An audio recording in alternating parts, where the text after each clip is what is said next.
the fairy gene, the elven gene, the gene of the giants. So these are all related. Yeah, these are all the royals. So there's like a vast variety of demons. And hybrids. Yes, there's a lot more at play here within these genes, and you have in there the gene of the Nephilim. It is a Game of Thrones. You need to understand that. Nephilim, giants, fairies, dragons, mythology. Gary Wayne is back in the basement. And how does all of this connect to the Antichrist and end times prophecy? Gary Wayne unwraps all of that. And if your weekly dose of Blurry isn't enough, you could get an extra episode and connection to our entire community where you can ask questions, hang out with other Blurry people, get discounts on merch, tickets early, and all the benefits of being a Blurry Creatures insider. The vault is there for you. blurrycreatures.com/members get access to this and more. Help support the show, help support the guests, and help make this message go around the world. All right, welcome back to Blurry Creatures. Gary Wayne is back in the house, author of the Genesis 6 Conspiracy 1 and 2, and a new book, The Oprimo Conspiracy. Is that how you say that? AI's covenant with Babylon. But today we're talking about the gene of Isis, fairy bloodlines, dragon mythology, and the coded Nephilim genealogies. Welcome back, Gary. Thanks for coming back into the Blurryverse, is what we like to say here. Yeah, nice to be back into Blurryverse. All the way from Canada, and I dressed accordingly. But You did. You wore your Yes. Canadian tuxedo. I did. From the west coast of Canada, too, which is home to, allegedly, it's pretty squatchy up there. It's the squatchy. rumor. They like the rain Yeah. and the temperate weather, I think. Surprised you haven't seen. I thought every Canadian had seen Sasquatch, Gary. No, well, people that are imitating Sasquatch, Okay. but not real Sasquatch. Hairy people up there. Yeah. Maybe it's the French speakers. When they start speaking French, then they've seen the big guy. But welcome back. I don't even know where you kick off an episode like this. I feel like I have to Google every other thing you say. So, the gene of Isis. Yeah. Is that where we start? We can start there. Okay. It's a chapter in book 1 that I have towards the end of the book. And a lot of things are kind of building towards that and everything that we're talking about. And so I thought I would put the gene of Isis in there because it's one of those occult allegories that just opens up so many doors. You don't know which one to go down to. Yeah. But understand that the occult religions like to counterfeit everything in the Bible. Mm-hmm. And when we're talking about Genesis 6, we're talking about creation of giants, and we're talking about genes. There's probably going to be a relationship, particularly when you have a mother goddess, that's part of that. But in typical occult fashion, they like to double entendre things. So gene of Isis is Genesis. As they would sort of draw that in to begin with. And it's understanding of a relationship with the Queen of Isis as a queen mother, as the queen of heaven and the mother goddess. And the gene is an important gene within the occult belief system because it's pure blood dragon and fairy bloodlines that pass on the specific genes that create the Rh negative bloodline. And typically, for example, O negative, like the Windsors have, is one of the more predominant blood types of the Royals. And so then as that comes downstream, you get a lot of debate as to, well, where does that come from? And so you have NASA doing reports on people about star children. You have people thinking, as I do, that has a relationship with the Royals. Some people believe it's the original blood type of Adam.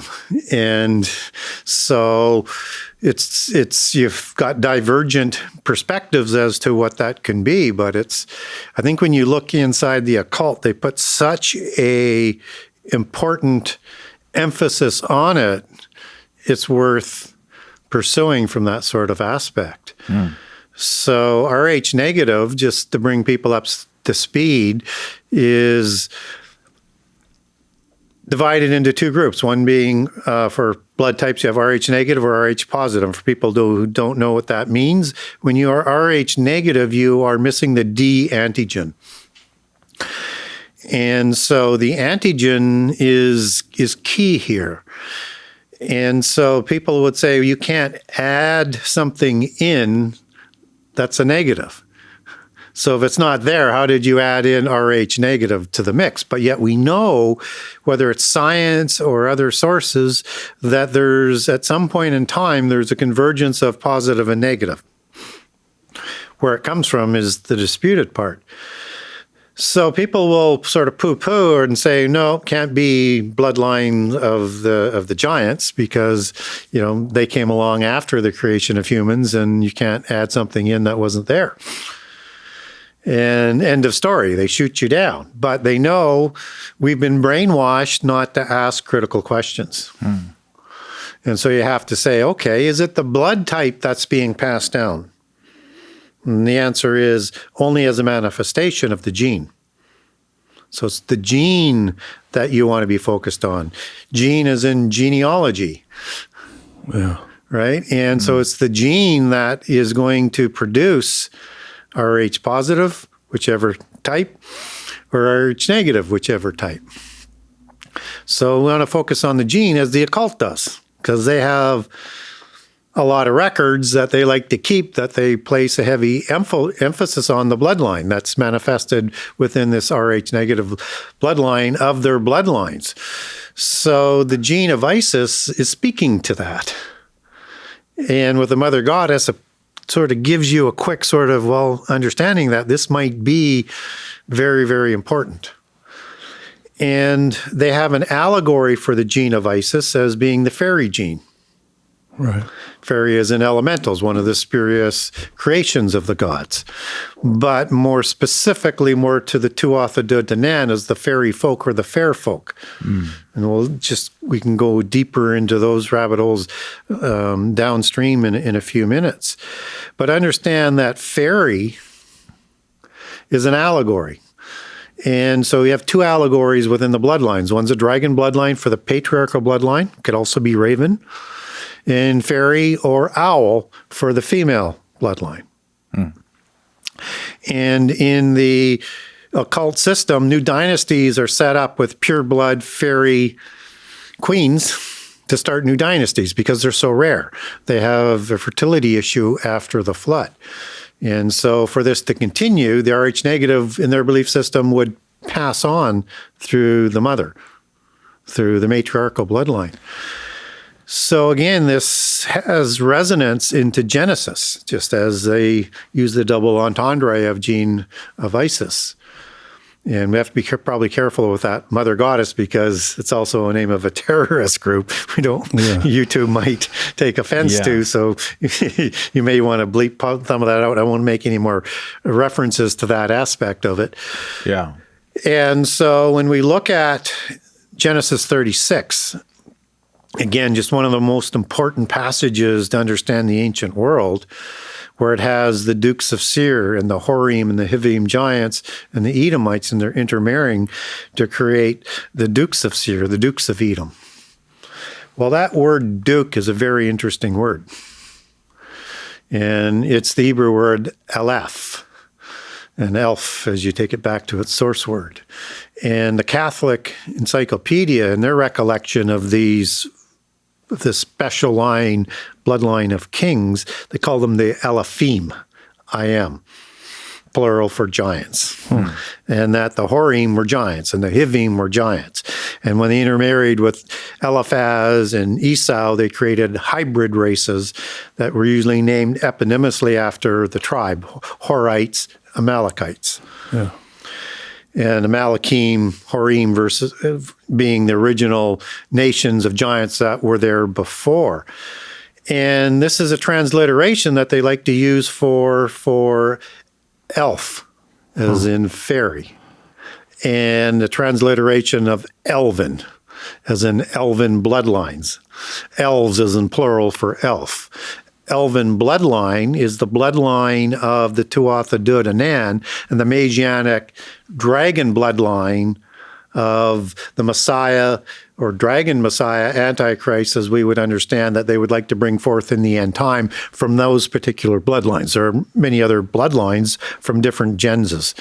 But understand how this is starting to get really interesting and kind of important to understand downstream. And understand that the Amalekites, hybrids of Timnah and Eliphaz, Timnah being the female queen starting a new dynasty of Amalekites, they're going to move to Petra to live amongst the Amalekim and start a new race of hybrid people. And this hybrid race of people that are going to show up when Moses is leading Israel out of Egypt, and they're going to fight the battle. This is a ragtag nation of slaves for 400 years, fed fat on polytheism while they were there, no ability to create weapons, not trained in war, and one of the most powerful nations on earth at that time, if not the most powerful military warrior nation, is marching out to wipe them from the face of the earth.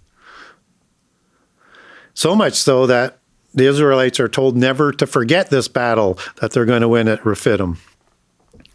And that down the road, David and before that Saul are told you must wipe them from the face of the earth because that's what they were trying to do to you. So eye for an eye in Old Testament law, so to speak. But more than that, if they wiped out Israel because Eliphaz was son of Esau, who lost the birthright, the blessings, and the Messianic promise, if Israel was wiped from the face of the earth, they would make claim for that and would be, by Old Testament law, legitimate heirs. So Game of Thrones, yes, but even on a bigger scale of the macro level of good versus evil, and that there's a lot more at play here within these genes. And you have in there the gene of the Nephilim, the fairy gene, the elven gene, the gene of the giants.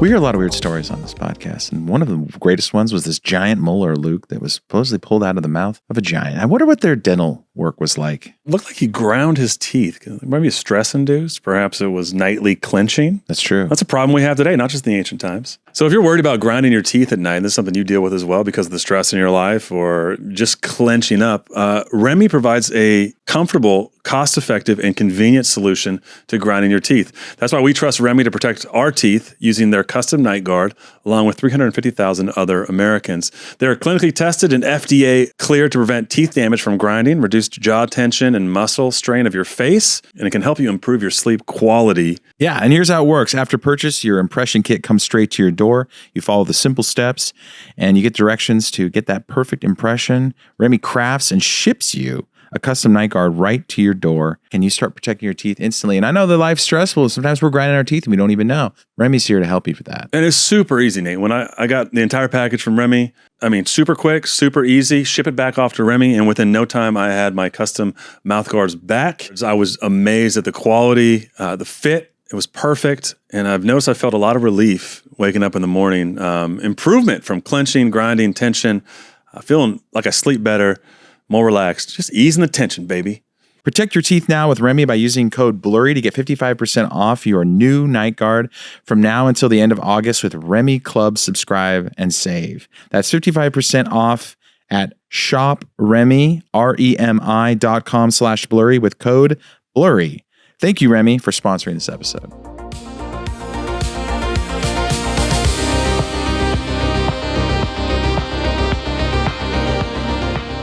Let's now go back to understanding the matriarchal in the dragon bloodline. So dragon might be understood best in the term Dracula. Yeah. Son of a dragon. House with the A dragon. on the end. Yeah. House of Dragon. And the Sarkani Rand was Ordo Dorcanus, that Vlad the Impaler, who Dracula was based on, was part of, as was his son. Or Vlad the Impaler and as his father were members of that. And they were trying to put the dragon bloodline back on the thrones of Europe to pursue the pursuits of Thoth and the knowledge and start the Renaissance and everything like that. And so this resonates with the imagery and the bloodline of the patriarchal bloodline. And the matriarchal bloodline would be from the mother goddess bloodline, and how that comes through in the dynasty. So it's equally important. So to understand this, or how to make it visible and how it comes through in literature and history, let's go to King Arthur, descendant of the Tuatha De Danann, the fairy folk, the fair folk, the elven bloodline. And that elven is part of the associated word of Elbes and Elbigens in French, where the Cathars and the Albigensians were located in terms of the religion, which was a Gnostic religion, right? Okay. And that this is the religion of the bloodlines, polytheism. Yeah. From their celestial mafia godfathers, the fallen angels, and the wheel worship of the giants in the religion. And so King Arthur is the son of who? Uther Pendragon. Pendragon. Chief dragon. Right? And Guinevere, which goes back to basically a banshee or demon-like spirit as the name, as you take that back to Old Irish and to Old Welsh, she's a fairy queen. So you have the fairy and the dragon on display there. And they're trying to bring about this new Atlantis with the drawing out of Excalibur from the stone in their allegory. And so you're having a bloodline that's being tracked between these two, and they are divine representatives of the mother goddess and the father god. So when you look at, let's say, the Canaanite pantheon, you would have after the flood, they'd be divine representatives of Baal and Anat. If it was before the flood, it would be El and Ashtaroth. These are the queens of heaven. These are fairy queens. Lilith is an owl and a fairy queen and a queen of heaven. These imageries, they weave throughout our literature and our history, and we don't recognize the terms that they're talking about. And so they will track those genealogies so that they can track as pure blood as they can to start new dynasties when appropriate, and it was more important in the past, and to establish the ennobledness of those bloodlines that is ennobled by intermarrying with other bloodlines. So it's a purity of one stock, and then can you enhance it with the purity of another high-level stock? They call that scioning, and the first scion, or the first son, is where they equally sort of come from the first son, and then equally from scioning is in grafting in, as in a branch. And just as you'll have a genealogical tree, which was created by the royals to track their genealogical bloodlines into different branches. And then they developed the taciturn language to put on their coats of arms to show in plain sight to other royals who understand that language, but humans don't understand it. So, what would be on a coat of arms? Yeah. Well, you have a dragon, seraphim angels. You have lions, cherubim angels. You have eagles, cherubim angels. Bulls, cherubim angels. Every image that's on there is tracking back to a celestial mafia godfather of the Council of the Gods. And as you scion in, you might get multiple signs, but every sign in there will show heraldry. And they originally created it as a standard to put on a flag so that when they were riding into another realm, the nobility, the elim, the elites, the bloodlines of the royals would understand where they fit. It'd be instant recognition because they understood the language of heraldry. So I'll stop there because I could go for like an hour just on but it's just skimming the surface, and I'll let you guys decide where you'd like to go from there. Well, I'm just trying to figure out, like, when did human beings understand bloodlines? I mean, obviously we come out of a garden. Yeah. And then is this sort of passed down, this sort of knowledge of kings and rulers and authorities in this, like, the first generation of Nephilim, where they had this knowledge of where they come from, and then they have to preserve it, and then humans kind of go along suit with that? So, there's two things that are happening here in terms of how that comes down through our history. So understand that before the flood, they had developed technology that we're just catching up to today so they could track DNA. towards the end, but probably before. They tracked it through bloodlines and genealogies that they would have kept. But the gnomes keep as part of what they do is tracking genealogies. But as a technology, they could develop by tracking the gene. Is that endless genealogies? Yes. Like that's what the Bible's talking about. Okay. Don't follow endless genealogies because that's the way of the world. Right? The way the world works is our genealogy doesn't make any difference. It's our choice to choose God and Jesus and our faith that saves us, not genealogies where you inherit it innocently. You have to be willful. Yeah. And even if there was a carrying over from generations, Old Testament law would suggest no longer would the sins follow the father from the third to fourth generation. So there'd be a time limit on that. That's the beauty of what Jesus did, is it eliminates that whole need for genealogies. But the polytheists aren't going to drop that. So early after the flood, you have this knowledge that's discovered, as we've talked about before, and it passes on and it makes itself present at Babel.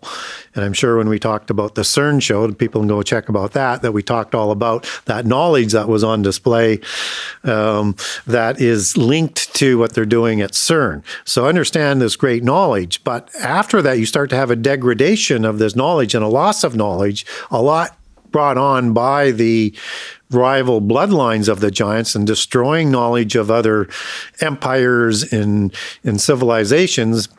And they've been trying to put that knowledge back ever since. And we'll see what happens in the end time, but we are catching up to that knowledge nonetheless, whether or not they need to reveal more of that knowledge that's been lost or not. Maybe it's all designed to catch us up. We'll have to wait and see. So at some point in time after Babel, the technology is disappearing. Let me tell you about some technology before I go to the next step here to give people an understanding of what I'm talking about. So we talked about in the past on shows the giant in the New Testament being Rapha versus Nephil, or Rephaim versus Nephilim. These are mostly the post-Diluvian giants that are talked about in the Old Testament, and the tribe being in Genesis 14 and 15 listed as Rephaim. So all the giants like Anakim, Amin. Go to Deuteronomy 2, you'll get a quick slice of giants that are used, which is the word Rapha for those giant tribes.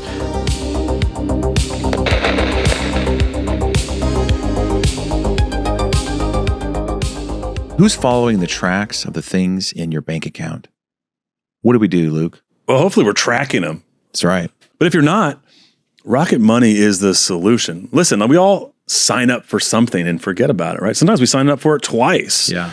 And Rocket Money is there to help you discover the things you didn't know you were paying for, the things you don't use that you're paying for, and really grab your spending and bring it into line.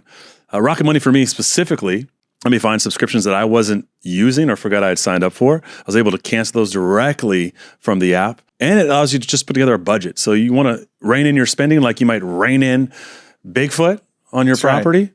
You can do it. Maybe not rein in Bigfoot. You can rein in your spending using Rocket Money. And Rocket Money is saving more than $1,000 in the last year on unused subscriptions, help me set a budget, and also it can renegotiate prices on things like internet and cell phone on your behalf. That's right. Rocket Money tracks those subscriptions so you can get back to tracking Bigfoot, and it all in one place. So you can see your full financial picture in one place and get back to doing what you love, hanging with your kids and family, or just going down those rabbit holes. Rocket Money is a personal finance app that helps you find and cancel unwanted subscriptions, monitors your spending, and helps you lower your bills so you can grow your savings. Let Rocket Money help you reach your financial goals faster. Join rocketmoney.com/blurry. That's rocketmoney.com/blurry.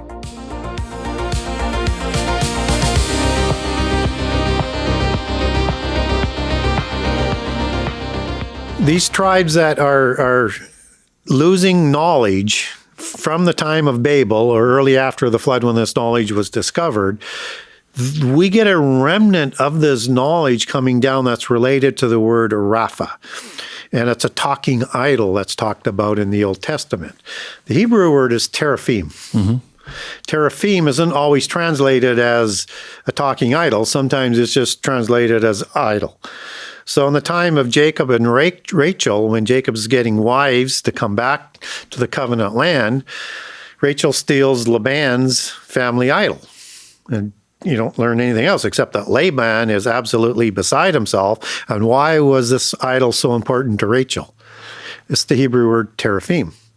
Teraphim is a source word of Rapha, as in Rapha 7495 for healer, which the giants were healers, 7496 for the demon spirits, evil spirits, ghosts of the dead, spirits of the dead, 7497 for giant.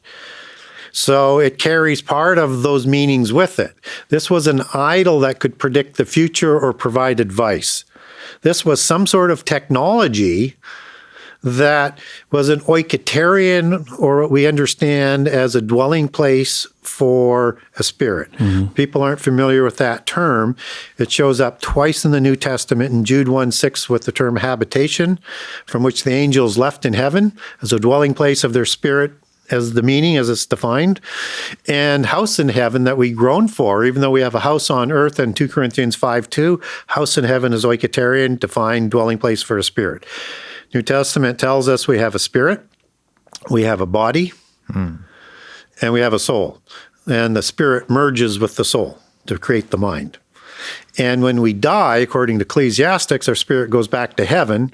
And all throughout the Bible, hundreds and hundreds and hundreds and hundreds of times, we're told we go to sleep, not soul sleep, but spirit sleep, because our spirit goes back to where it came from, but the soul and the body decay, which is why we'll get a new body with the resurrection that's like Jesus, that's pure and uncorrupted, and that can go interdimensionally. Big topic in itself. But understand that if a disembodied spirit of a giant is going to interact physically in the world, it now needs a new soul and body, or some sort of oiketerion. Like a vessel. A vessel. Yeah. And so that's why it possesses people. Right. It has to suppress the host, but that's the only way it can deal with rest. And when we look at the King James Version Bible, when Jesus is dealing with these unclean spirits and evil spirits, we also get devil spirits that is used interchangeably in all of the passages. That's a bad translation. Again, I'm not saying all of the King James Version is a bad translation, but it's not a good translation there. The Greek word there is daemon for demon spirit. And it's not diablos that's used for devil when it's referring to Satan in the New Testament for devil. Okay, so it should be translated differently, but they don't.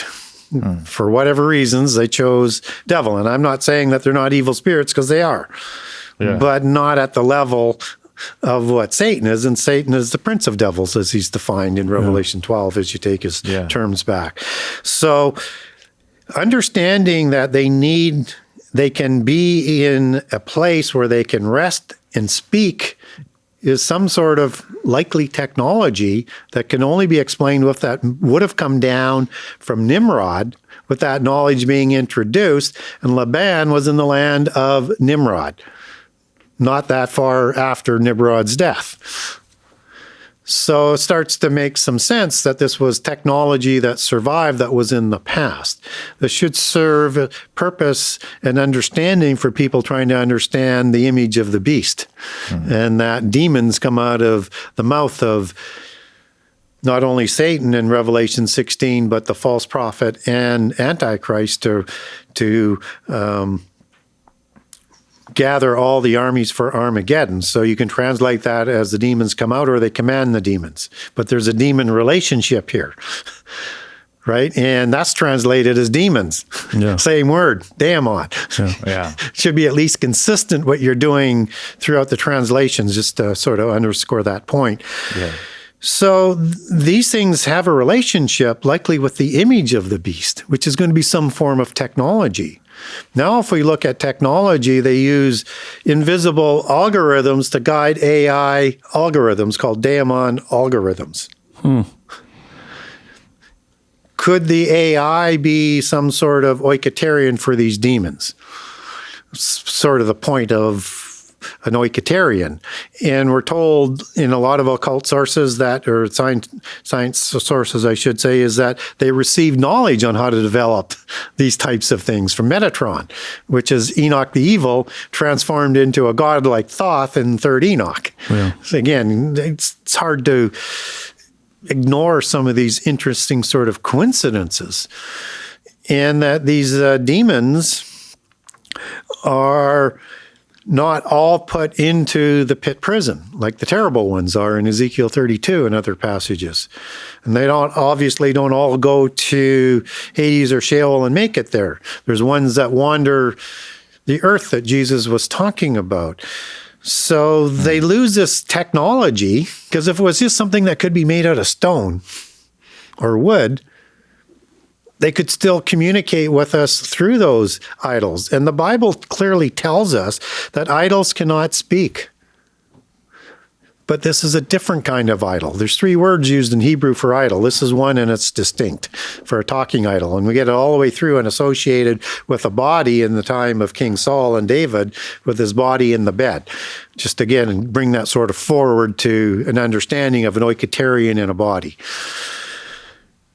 And so having this as an understanding for that technology coming forward starts to make some sense that they were losing that technology. So they had to track through genealogies and create systems like genealogical trees, which is an ash tree or an elm tree and an oak tree, all associated with the cult and giants, just as the organizational structure of the cedar tree is associated with giants and Mount Hermon. So, but again, that's a bit of another rabbit hole. So that technology gets lost. So you have to track it in father to son, and you have to write it down, and you have to have an organized way of doing it over multiple generations to track it. And where you fit on the purity of that bloodline and intermarriage with humans, because you have to continue to introduce human blood lest you go extinct or create blood diseases, and both end up in the same place there. So the pure of that bloodline is where you fit in the hierarchy. So genes are very, very, very important, and there's multiple genes. Yeah.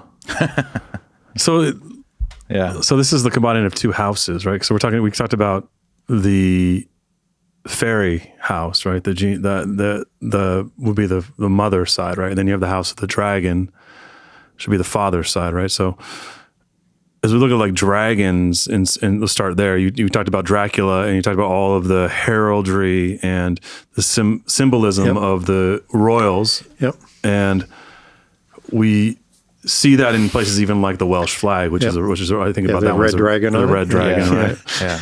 You also see that in like Chinese culture as well, right? And these from things, dragon creator gods who created the sons of heaven. So these are all related. Yeah, these are all the royals. Yes. Okay, and then, I mean, is part of the reason they're tracking genealogy in the same way the Bible does in order to provide this bloodline for Christ? Are they tracking it not just to give them some special status because they can track it back to a giant, but also because are they tracking a bloodline for an Antichrist as well? Yes, they counterfeit everything. So as we get a bloodline from Jehovah, who becomes Jesus and names himself that way in the New Testament in Luke 4, and the Redeemer. Redeemer is Jehovah. Jesus is the Redeemer in the New Testament.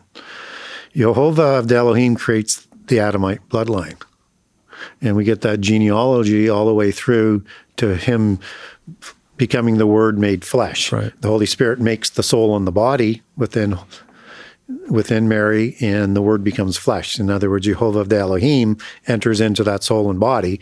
And so he's equally influenced by the body, and he's also from heaven, and he adopts us to be sons of God with the resurrection, even though we have human fathers, right? Because sons of God are angels. Yeah. And so the imagery starts to make a whole bunch of sense there, and that fallen angels can't do that. God does with his signs and miracles, which is outside the laws of the universe. Yeah. And what do I mean by that? As a couple of quick examples. The Star of David, for example, not the Star of David, the Star of Bethlehem, that stayed stationary over Bethlehem for the birth of Jesus. That's outside the law. Stars do not stand still. So the occult has to create all of these different alignments and stuff and things because they can't duplicate that. It just was something that stood out that everybody knows they can't duplicate.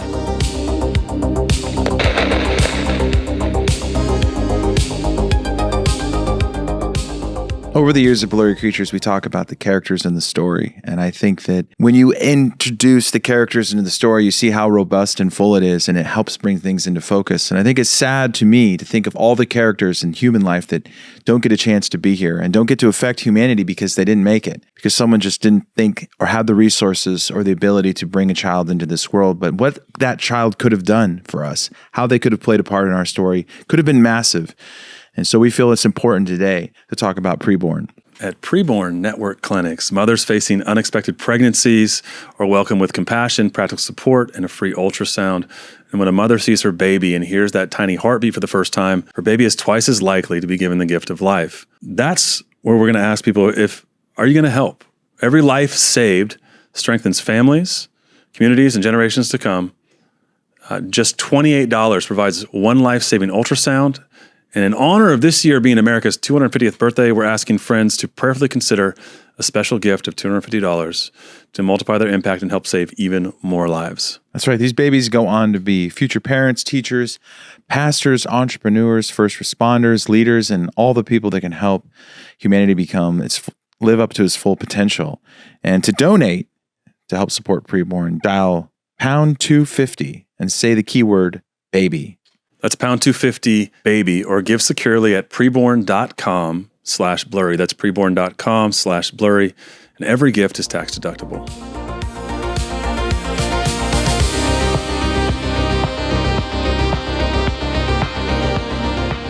There was 3 days of darkness in the Exodus. God stopped the sun for Joshua and the moon to finish the battle. He does things that are outside and cannot be duplicated. So the fallen angels cannot duplicate this. But what they can do is create their own offspring, their own sons of gods. And they can track that with their own pedigrees and genealogies. And just like the Highlander series, there can only be one at the end, one Antichrist, but there will be multiple ones vying for it. Of the 10 kings in the end time, could be 10 Antichrist figures, maybe only 5, who knows? But there will be multiple Antichrists, and Jesus tells us there will be multiple Antichrists. All vying, but there can only be one sort of Antichristos, mixing two languages there. The in the Hebrew, as in Elohim, the God. And that he will have a pedigree that comes from the giants, but they will also require a pedigree that goes back to the tribe of Judah and to David. And to some circles, they want a pedigree for Jesus as well, so that they can legitimize and deceive the people of Judah in the end time that he might be the Messiah, particularly when he starts to permit the sacrifices to happen in the first 3.5 years. That's not going to happen without a universal religion and 10 kings and a complete change of the geopolitical and religious hegemony that's set up today. So those are things yet to happen in the end time. But he'll have a pedigree that he'll present. And he'll come before Jesus, and he has to counterfeit everything that Jesus does. And this is one of those things that he's going to have to counterfeit. So yes, they need a dragon Messiah pedigree. Going back to King Charles III, when he swore his oath to a god, he did not swear it to the God of the Bible. Swore it to a specific patriarchal celestial mafia godfather of the Baalim. Now, he'll have Scion bloodlines in, but he's loyal to one God with one realm that he's in charge over, whatever that, protrudes over. The Commonwealth, probably even the U.S. by occult divine right to rule. That would still be classified as part of their realm. So he wasn't swearing to God. He was swearing to a specific God, whoever that is, that he would take his genealogies back to. Well, he's on record when he was Prince Charles of Wales, with the red dragon imagery of the king in waiting, that he had bloodlines back to Vlad the Impaler. Which was House of the Dragon. Yeah, and so that comes through the Hanovers, which were the kings that replaced the the Stuart kings. and changed their name to Windsor in World War I because of the family war and the Germans, right? They changed it from Hanover to Windsor in World War I for obvious political reasons. And through the intermarriage in Middle Europa comes the bloodlines into the Hanovers from the Vlad the Impaler bloodline of the Ordo Draconis. And Vlad the Impaler takes his bloodlines back to the Agrathi tribe of Scythians, Tuatha De Danann, giants, who were created by Hercules, who is the son of Zeus and Alcmene, who created the Herculides kingships that were in Assyria, Anatolia, Syria, southern islands of Greece and part of Greece, and generally dark-haired giants as it comes out of that. And these were the Gyges or Gyes kings, and Gygus is the Greek word for giant. Gyes, when you have an E and an I following the G, change it to a Y sound. So the plural, Gyes, is Gygus. But we get giant coming down through the etymology, through the plural, through giant. And Gygus and Gyes is the Greek word, source word for gigantic and giantes in the plural, and those type of giants. So we get the version coming down through the plural is in giants, as in giantes shortened through Old French of giant or giant, and to giant into English, but the source word in Greek is still Gygus for giant. So Vlad takes his genealogy back to giants, which then to Hercules, to Zeus, which we've understood to be. Yeah. Now, that has a specific gens to it. So in the Ugaritic texts, Zeus spends a lot of time on the island of Crete. In the original vowelless Semitic and Hebrew, that would be KRT, that we would understand as Crete today. And so Keret would be the vowelless evolution of the vowels coming in. And that is the cretagens of Zeus. So that would include all of these Gyges kings that we're talking about earlier that comes down through Hercules, and Zeus produced other giants. So you would have other genses as well coming from Zeus as well. So whether it's Perseus or other ones, whatever Greek mythology has other offspring coming back, and maybe ones not even listed, you would have other genses. That is part of a greater picture of genses. And so there is a word that is called elbigens that I use in book 1. I'll introduce the cretagens in book 2 and maybe a couple other ones. And so elbi, gens, goes back to Latin, just as gens will also go back to Greek. But elbigens is Latin for white or hoary color or ghost-like color, which is the skin of the giants. And Albi is short for Albion. You mentioned, you might have heard of the giant Albion associated with Gog and Magog, and name of giants after the flood as well, just as Gog and Magog are giants after the flood. But the original ones were created by Iapetus, a parent god, through Clymene. You say they had ghost-like skin? Yeah. Really? Yeah, paler than mine. Interesting. Yeah, if that were possible. Are you saying albine? What's the... Albino comes from that, yes. Interesting. And gens is a Latin word for a patriarch, a single patriarch that starts a line. So albigens is the gens of the north that's been intermarried through all the Norse invasions into England, and probably what is the predominant bloodline of the Windsor line is. And some people trace that back through to the Norse bloodline from from Odin.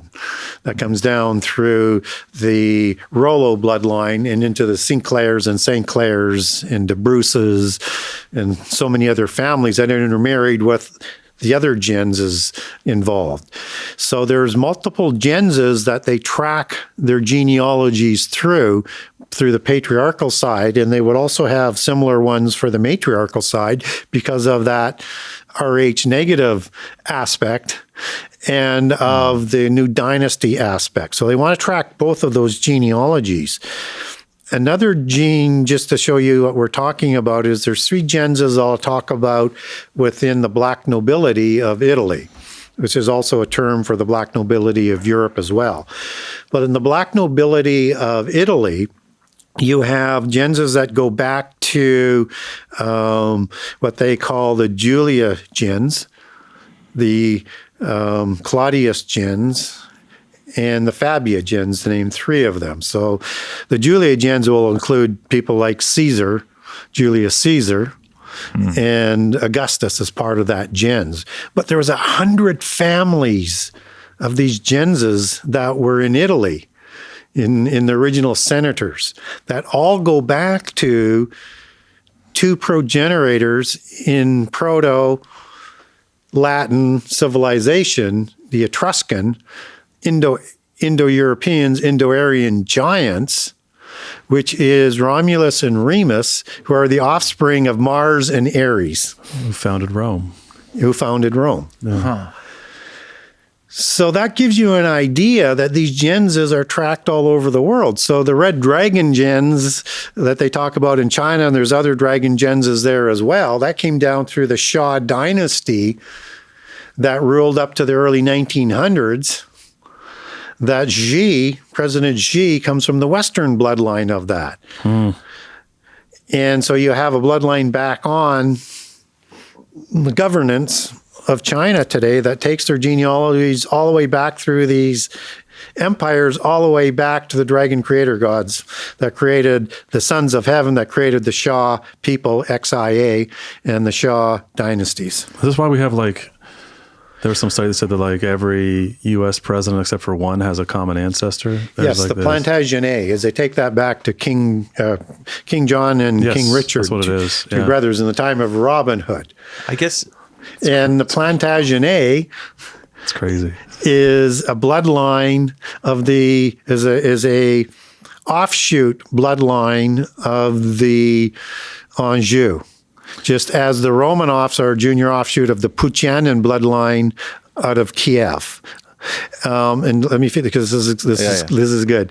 So the Anjou bloodline takes their name etymologically back to the Picts Tuatha De Danann of Scotland in its most ancient form, but directly back to the Tuatha Danu, or the Datanu of the Assembly of the Giants, and the god of Sumeria as the Tuatha Danu, which is another transliteration of the Shea people, or the Sede people, or the Seed people, Sidhe. It's pronounced lots of different ways.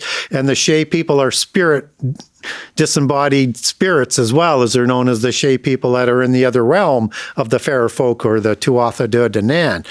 And they call their gens in allegory as the fairy gens.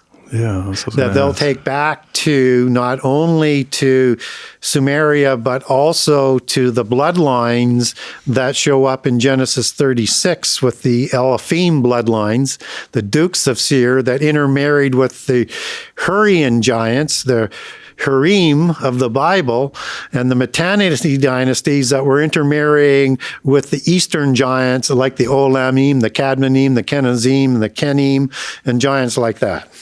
Jeez. I don't know how you keep all this straight. Well, here's the question. It's a simple question. Is Jesus's bloodline the most human? Of what?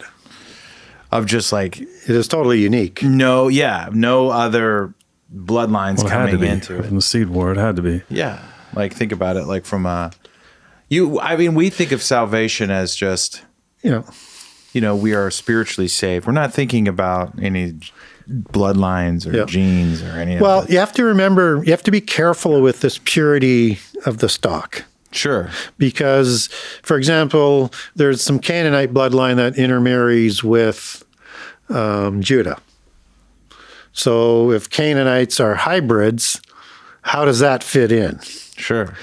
Well, this is, very early after the flood. Yeah. If there's a Canaanite line that's moving, being wedded in, I would put money on it, there's not going to be Nephilim genes in there. Right. Right. There would be some humans that didn't intermarry, that continued to stay separate, even though they still may be polytheistic. But there's not a lot of that contamination. And while they're in other areas, you have fear of the seed line being blemished. That's the royal seed line that they're talking about. Yeah. But the Bible is quite clear on the protection of that bloodline. So that's why I wanted to be a little bit clear. So I think certainly directionally, yes, there's a purity of stock that we can track back through David, back through Judah, back to Abraham, back to Noah, back to Eve, and back to Adam. Is this why it's difficult maybe in the New Testament when these people are like, well, Jesus is providing salvation for all types, Jews and Gentiles. And they had this history of understanding. We've protected this bloodline forever. Oh, it's a shock. Yeah. It's like, I'm the first son. What are you doing? Yeah. Right. Yeah. And Jesus talks about that in the parable about welcoming back the others. And what Jesus is doing is he destroys the need for inheritance through genealogy. Yeah. And we use that term in the Oprimo conspiracy. So we intermix some of this information. Yeah. So it just destroys it, which is why the polytheists have to destroy monotheism or corrupt it. They just have to. And they have to deceive humanity, because if they realize the truth, they lose control. So this is all always ongoing, which is why you have a war with the Amalekites to try and get the Messianic blessing and the birthrights and the inheritance through that bloodline.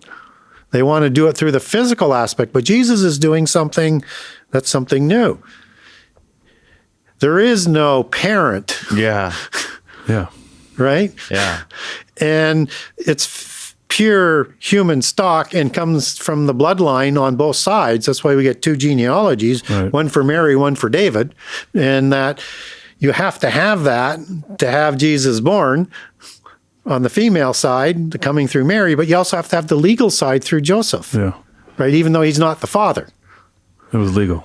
It's interesting. Yeah, so it's all sort of covered off in what they do, and the giants can't recreate that.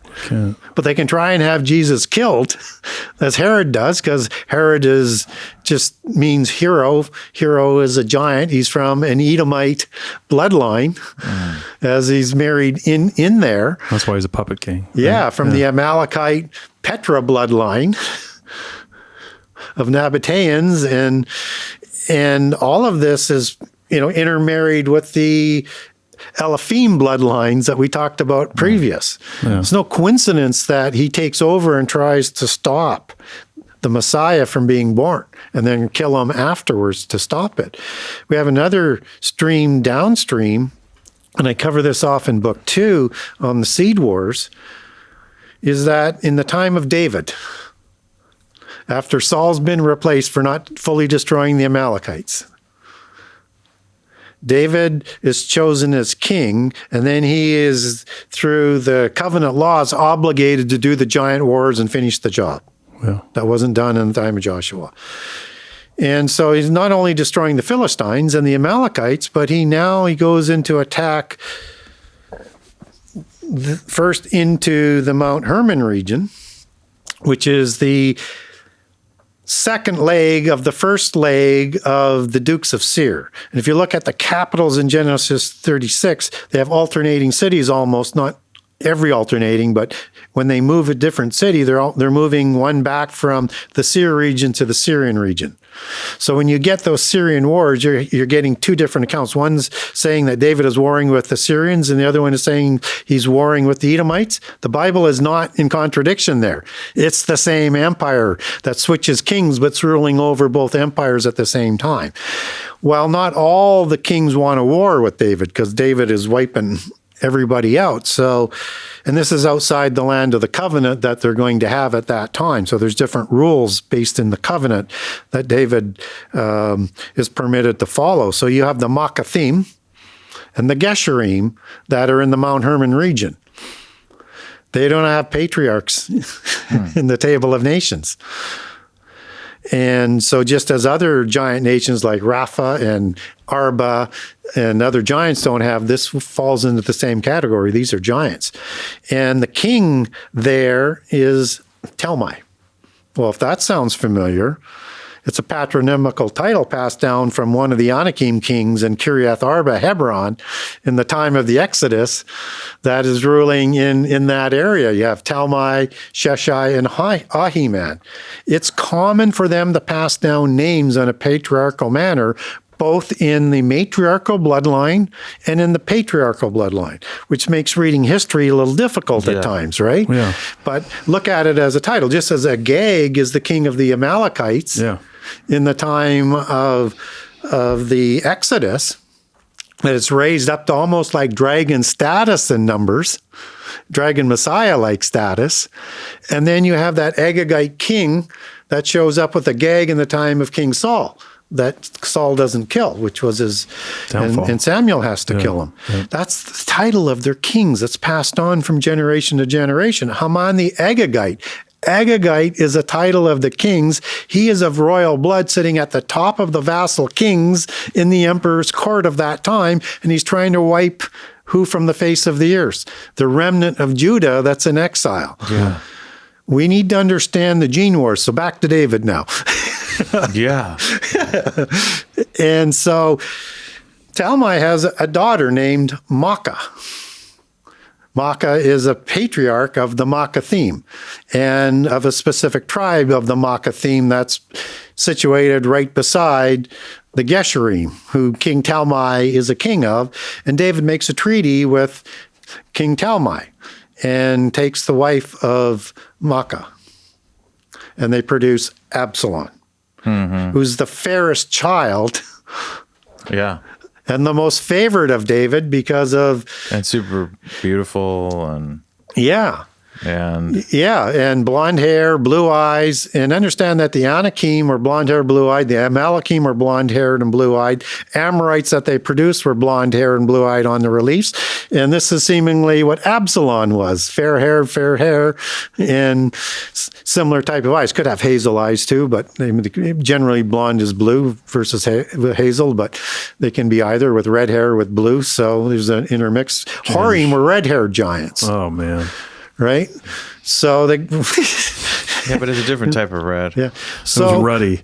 So Absalom gets himself ostracized for revenging his sister. And he runs because he's breaking the law, even though he might be justified to do so. But where does he go to hide?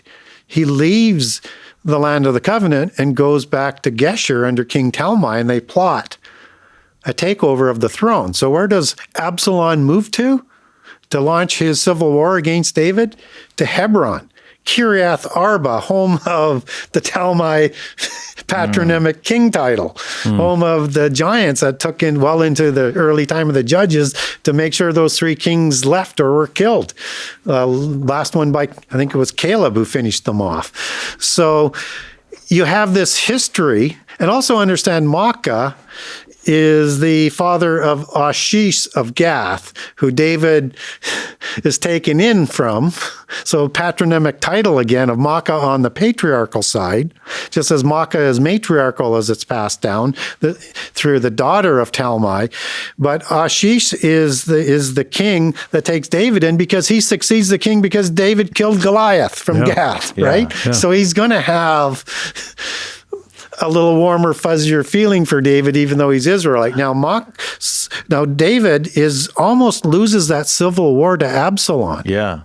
And you would have had a hybrid Israelite Judean bloodline, Davidic bloodline, with a bloodline of the Anakim on the throne that's going to produce the Messiah. Instead of Solomon, right? Yeah. It would have been... Yeah, I think when modern Christians are reading the Old Testament, I mean, from my understanding, Gary, it sounds like every single entity and their offspring is trying to make this bloodline go extinct. Yes. I mean, they're fighting, and it's absolute miracle they don't go extinct. Without God's intercession and help, it doesn't happen. By the time of Abraham, which should be a monotheistic world, He is probably the last monotheist. And he produces a new nation. And they're going to have an a relationship with the beast empires. Israel is going to grow up in Egypt. Yeah. They're going to be exiled by Assyria. They're going to be exiled by Babylon and in prison in Babylon under the Medes and the Persians, but the Persians are going to permit them to come back. Right, Greece is going to invade them and do the abomination in the temple there as a foreshadow of the end time one, so that people don't think I'm preterist or something, because I'm not. Cyrus let them go back, right? Yeah. You know, and Rome disperses Judea. And there's going to be an interrelationship in the end time with the Seventh Empire. There is a significant relationship here as the end times will play out of what happened before, what's going to happen again. But all the way through, they're trying to wipe Israel from the face of the earth. Yeah. And Israel doesn't help themselves. No. You know, they want to have a king. When God says, you're not going to have a king. Well, and we want not just to have a king, we want a king like the other countries in this world of Gentiles and giants. So Saul is chosen, who's a full head, neck, and shoulder above any other Israelite. And he's a great warrior. He's not of the bloodline, but he is chosen for that reason, because that's what the people wanted.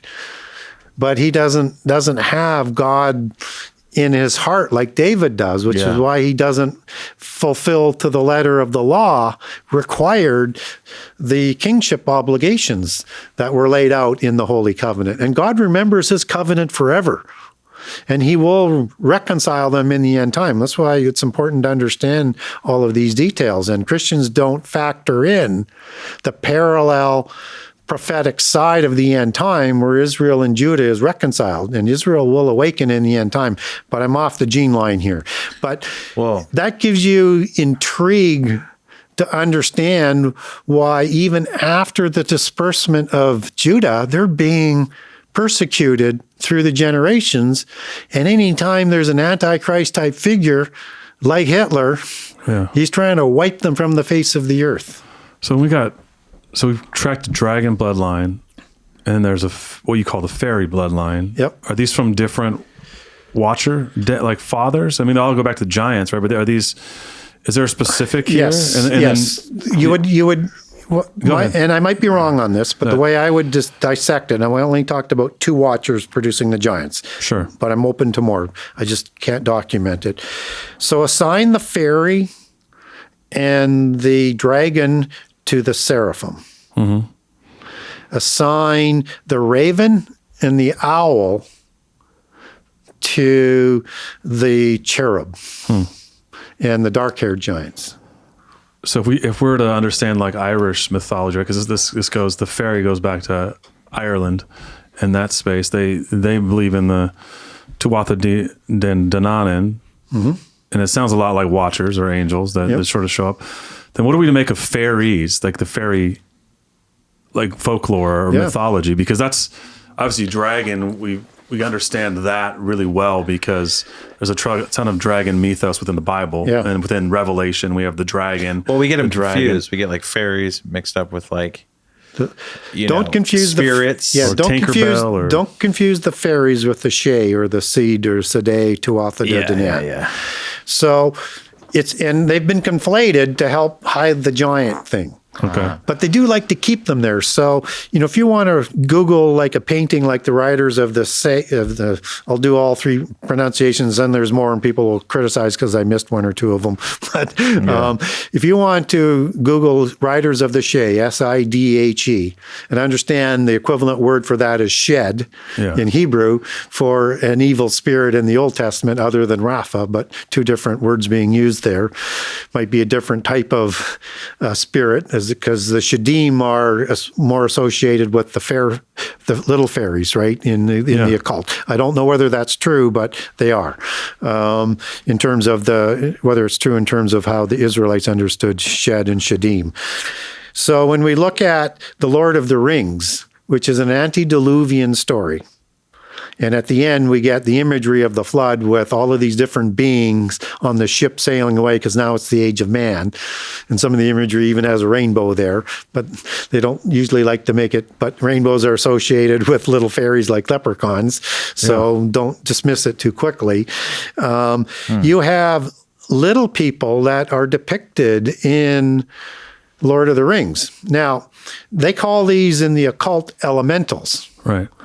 And there's 4 groups of elementals. Now, before we dismiss this as non-biblical, let's take it biblical. So before I explain the occult side of it. So in Galatians 4, it says twice that elementals are associated with the angelic realm and those who, like principalities and things like that, that enslave us in this world. Elemental is the Greek word stoichion. It can be used for a basic element of the world, or it can be used for a being. Okay. And Webster's defines it the same way. So we have 2 possible translations here. So it is used for elements of the world, stoichion, as it's used in the elements being burned in 2 Peter 3, right, of the world, basic elements.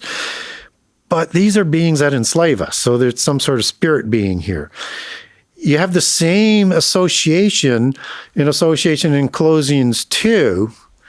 I think it's chapters 10 to 18, verses 10 to 18 there, where it's used twice again, only it's rudiments, goes back to stoichion. But it's these elementals, as we understand it in the Hebrew, that are associated with these fallen angels that we're told not to worship in the book of Colossians. So we have a basis for these little people. I think it's in Ezekiel 26, you get the Gamedim. And these are little people that are in the towers of Tyre in the time of Nebuchadnezzar, the terrible one, who's going to destroy a lot of other terrible ones, including the Pharaoh in Ezekiel 32, who's talking to other terrible ones in the pit prison. Now, who these Gamedim are, as you take that back, that's the Hebrew word gamad, and gamad has another root word for gamed, and it means a cubit. So say 18 inches, maybe 21 inches if it's royal. And these are in the towers of Tyre that are fighting, that are listed in the Old Testament. Well, people have said that little people are elementals. Yes, they are. And because Luke's been joking since episode 5 that this is my fascination. You're excited about the little people. This is my obsession on blurry creatures. 4 groups of elementals now in the occult, and they're at the lowest level of the visible ones. And they're not, nothing is good is associated with these things. Oh, no, nothing. Yeah. And don't let their size fool you. And they're all created, and you have these same groups on all continents all around the world, and they're all created from the gods. There's some sort of spiritu's offspring and something else. Because there's Native American little people. There's those in South America. There's everywhere. There's the fairies / leprechauns. All the First Nations have these beings, and they're associated with Sasquatch. The duendes. They are, the duendes. I was trying to think of that. Duendes in South America. Okay, so now that we've covered that part off, and that they're the offspring of the fallen angels, and they're part of the visible ones, the largest one is associated with fire, which is an elemental. Right. And just as the other 3 it'll be earth, wind, and fire, right? Basic elementals as you see them, like in...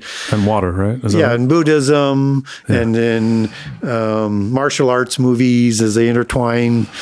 Captain Planet. Captain Planet has them as well. Yeah. Yeah. And the largest one are the salamanders. And in the Northeast, you have these red and fire salamanders mythoses of these reptilian beings. And they're taller than a human.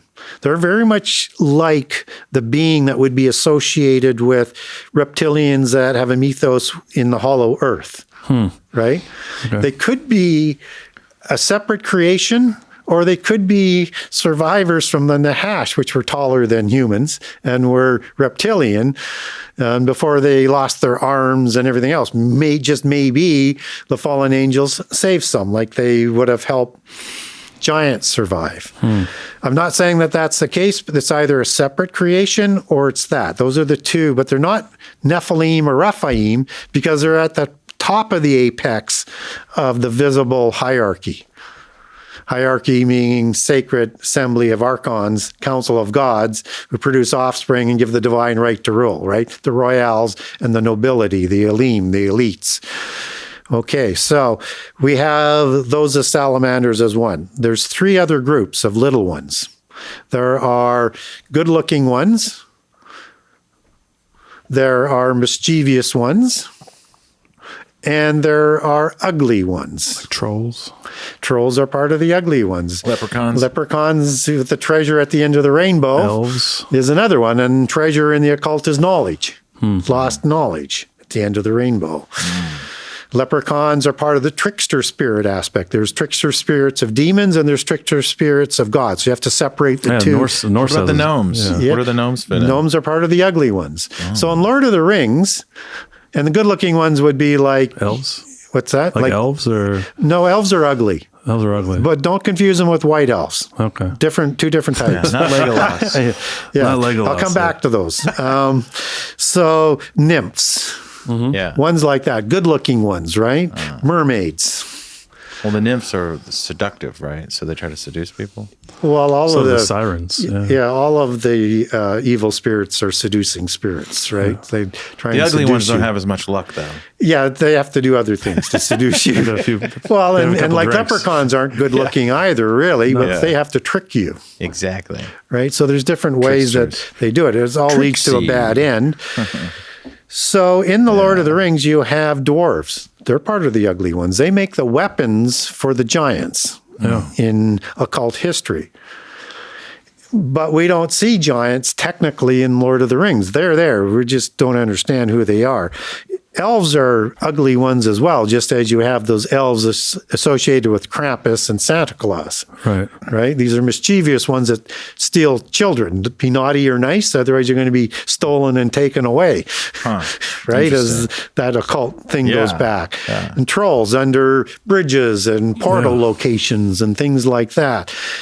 And so when we look at the gnomes, they were in charge of the genealogies, the knowledge, and the technology, and the technology. And so they would have UAPs and come through fairy domens, and they would kidnap people, and they're identical to the gray aliens. Look identical to them, need to have their genetics renewed. Everything you hear. Well, people say they are responsible for taking people through portals, disappearances, missing 411. They do a lot of it. Probably supply others who need the same thing. Jeez. So it's so wild though. Now So when we look at the different types of elves, these are the dark elves. These are the ugly ones. The white elves are a little different. White elves aren't part of the little people. White elves are part of the white elven, pale white bloodline. It's an allegory for the giants. So when they show up in the Lord of the Rings, these are the royal elves. They're a lot taller than these little ones. Yeah. Right? They have these very pale skin. They have blonde hair, red hair, blue eyes, red eyes. And these are the Tuatha De Danann fair folk that are allegorized into that and part of a different group of beings than the little ones.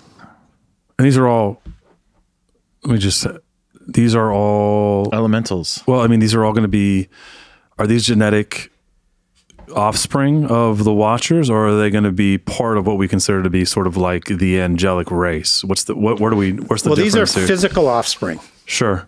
Right? Okay. But they would be subject to the same issues that the giants. So just like a different sort of Their a different body variation dies. of a giant, right? Like when their body dies, that spirit is released. It doesn't go to demon. heaven. It doesn't go to sleep. It's a demon. That's why you might have a relationship with the Sheds, which are different than the Rapha in the Hebrew text, and why they're associated also with the Shea people, right?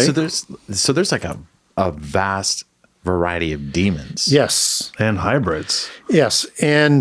But it's the elementals that are seemingly most obsessed with DNA and cloning and keeping their bodies alive, right? It just seems to be, whereas the giants disappeared into our race Yeah. to look just like us with the dilution of those bloodlines. Yeah. So there's a hierarchy of these visible ones. So could you have an intermarriage between elementals and humans? I don't know. So let's get back to the tower. You said they were hanging in a tower. Yeah. What were they doing? Little people in the tower. They were little warriors. They were thought to be They're in the Bible. archers. Yeah, they're in the Bible. What are they called? Gamadim, Gamadim in the KJV version.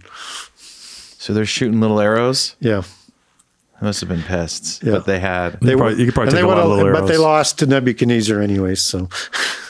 But they would have been part of the empire of Tyr, right? Because they would have been going all over the place, and whether or not they were native to the covenant land or brought back or how they get there, we're not told. And they only show up once. Those guys have some survival spirit. Yes. I don't know how they were able to coexist with giants, but Well, they were servants of the giants. They were, probably considered less than human. okay. So they were partnering with them in some way. And the elementals are very jealous of us. We get told that in their lore. And they're always trying to destroy us. But all the spurious offspring, giant or elementals, were created by the fallen angels to wipe us from the face of the earth. They almost did before the flood, which is why God intercedes with the flood to ensure all the names in the book of life will have an opportunity to have their names left in or erased from the book of life. And they will continue to try and wipe us from the face of the earth because that's why they were created. And it's the only way they're going to be like this phoenix rising out of the ashes into this new world that Mitra or Shiva is going to create after they destroy the world by fire. They are also creator gods that start a new earth in their belief system for their people. So they will be provided some sort of oikotarian in this new world if they win their case to have a realm on their own away from God. And part of that is showing the rebellion of the humans, but preferably it was in the beginning to wipe them from the face of the earth. And so that the fallen angels, because of this MO that we talked about in previous, where they're permitted to do less and less after the flood, and probably in the time after day 6, there's this continual pulling back of the things that they can do. They don't want to cross the line and get blood on their own hands. So they create offspring to do it for them. It's like a plausible deniability. It's a proxy war. It's a proxy war. Are there any neutral human groups at the time? Or is it just all of these weird hybrids and other races versus the Israelites? Or is there any other? Well, after the flood, you have the 8 who are producing, and they're producing in great numbers. Yeah. But after Babel, then you start intermixing. Okay. And like I say, by the time of Abraham, which is only another just over 200 years, Abraham seems to be the last monotheist. So the power of the giants, of their size and their military capabilities and their original numbers, seem to be able to take hold things quickly, because Nimrod is going to intermarry 3rd generation into the giants and into the bloodlines, right? Yeah, a lot happens in Genesis, a lot more than we realize. Oh, it is the Rosetta Stone for the rest of the Bible, which is why they don't want to teach it. Yeah. Christians don't want to teach it. The occult teaches it all the time and blend it into their history. So, like Noah, it says there's some language that talks about he was pure in his genealogies. He's kind of getting to the end of his, I guess, a monotheist of the time. Abraham too? Yeah, you would think that the 8 may be the only monotheist, or at least in pure and stock and monotheist of that time, that are selected to survive. You would think there's going to be some patriarchs that would still be alive, because if you look at the genealogy beginning with Noah, he lived 600 years before the flood, but lives 350 years after the flood. Why wouldn't some of those other ones have the ability to live beyond the flood, or why wouldn't they still be alive at the time of the flood and killed then? Yeah. And of course, we come to a lot of wild conclusions when we don't know any of these things. Yeah, well, we don't even want to recognize they lived a long ages. Yeah. Yeah. And then Yeah, because that's just allegory, right? Yeah. Because you're like, people can't do that. And then you have to, and to go along with that brainwashing, you have to redefine what the 120 years in Genesis 6:3 is doing. Yeah. It's got to be Noah's commission. Why? We can't recognize life was longer than that before the creation of the giants, and God intercedes. All life Do you is think not that they going to know live this longer. from the beginning? Do you feel like the sons of God and these beings know that human beings have a destiny beyond just existing here? You know, Paul alludes to that, like we're going to judge angels. Do you believe that some of this is to kind of help wipe humans away from the planet so they can't fulfill their destiny that seems to happen in the future? Not sure I quite understood all of that. Like human beings are supposed to we're not just supposed to exist here. There is a greater purpose, it seems, in the creation of humans. Paul says we're going to judge angels, right? Yeah. Something is coming for the human race. Yeah. But if we go extinct, then obviously we can't rival them No, we can't. in our resurrected bodies, which it seems like that's and if our we've destiny. destroyed ourselves from the face of the earth, Right. even though they've contaminated us with their seed that are going to lead us in that direction, we'll be remembered no more. Yeah. That was what they were trying to do with Israel. So yes, they believed that would be the case. Where it stopped being the case is the fallen angels don't know everything. And we know that because in 1 Corinthians, we're told that had the archons, the rulers of this world, known about the resurrection, they wouldn't have had Jesus crucified. 100%. Yeah. But after that, we know that they knew by implication, and if you want, I'll get there through Scripture, that they could no longer win and that they would be sentenced to the lake of fire that's reserved for the fallen angels and the devil that Jesus talked about in Matthew 25. Now, how do we know that they knew that from that point in time? We already now know they didn't know that. Well, here's what Jesus does when he's crucified, and he's 3 days and nights in the grave. 1 Peter 3 has him going to Tartarus, or to hell, to the pit. And he's speaking to the spirits in the pit. There's only two kinds of spirits in that pit that we know of. There's the terrible ones, Ezekiel 32, and there's also in Ezekiel 32 are the El that are in there, the strong ones.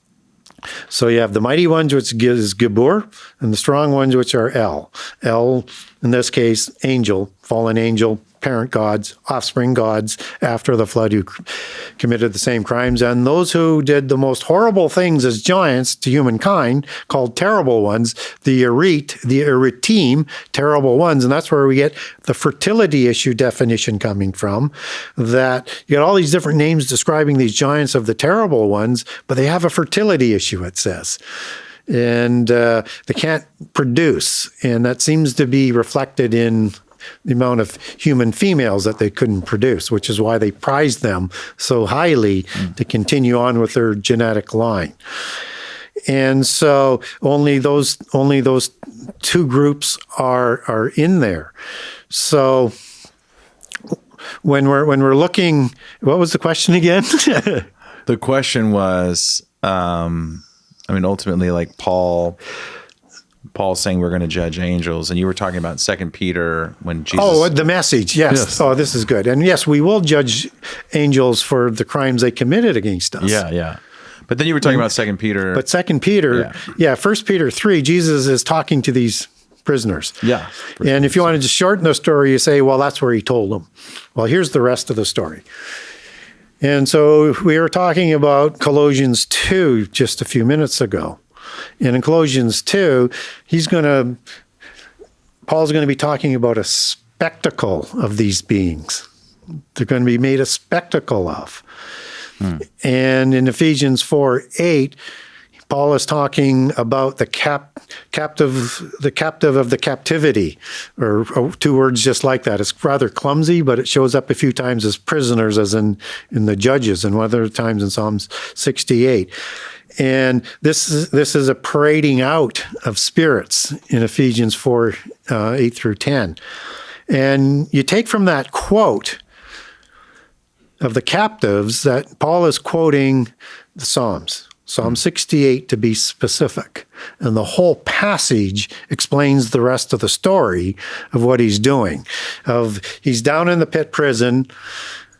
He is parading out all of these spirits. Where? To Mount Hermon. Mount Hermon, the council of the gods, the gateway to Hades, the mountain, one of the mountains God's going to take back in the millennium. And they're going to pronounce judgment on them. And how do we know it's Mount Hermon? Because it's in the hills of Bashan, right? Yeah. It's in Mount Hermon. And he parades them out there. And it's the mountain of the north. And so this is what is being pronounced on them before being taken back into the pit prison. These are the enemies of God as they're described, the evil ones. And that's where they receive that judgment. So after that, fallen angels know very, very clearly that they can't win. Endgame, yeah. And they can't win that realm. It's been sealed. But they can still mislead their offspring and their followers and do as much damage as they can. And what is also stark is that Jesus, when he established his church, and a lot of Christians won't like me saying this, but Jesus has the authority to establish his own church. He establishes that in Matthew 16. And he provides knowledge of his crucifixion in Matthew 16, but he establishes his church there that even the gates of Hades won't prevail. And that's at Caesarea Philippi at the foot of Mount Hermon, at the gate of Hades, where he's doing that. And it's a foreshadow to what's going to happen. Then he teaches the disciples about the crucifixion, what he has to go through. And they're kind of probably aghast, and Peter's quite upset about it. And then he tells them to keep this secret. And then he provides the typology for his second coming for reward for rapture, not for Armageddon, as so many people will say. You can't find a passage that has second Exodus with Armageddon anywhere. So when he comes to rapture, that would be number 2. Only time you have second coming is in Hebrews 9:28 for is coming a second time for salvation. The only reference we have on that for the church and the salvation and the coming is rapture. And people that will say, well, rapture isn't part of Jesus' coming that he talks about in Matthew 24. He's setting down the typology here in Matthew 16. We don't get any Armageddon details at the end of Mark 13:26 to 27 or Matthew 24:30 to 31 or in the Luke chapters in 27 to 28, where look up, your redemption is coming. We don't get any Armageddon details. We don't get any wrath details. We only get salvation details that are associated with that second coming for rapture, for reward. He's coming for a reward with angels and glory, as he sets down there. And this is what, again, freaks Christians out, why they probably don't want to ignore this passage. He clearly says, some of you, the disciples standing here, are going to be alive when I return. And then he repeats that at his ascension, and he's talking specifically about the disciple he loved, whichever one that is. But he also said that as in multiple when he established his church. So he establishes his church well before Matthew 24. But what he's doing that at the appropriate place, because this is the church that not even the gates of Hades can prevail over. Right. And they have no idea what he's talking about, what he's going to do. They're dancing and celebrating. Go right ahead. We're about to kill you. Yeah. What do you think the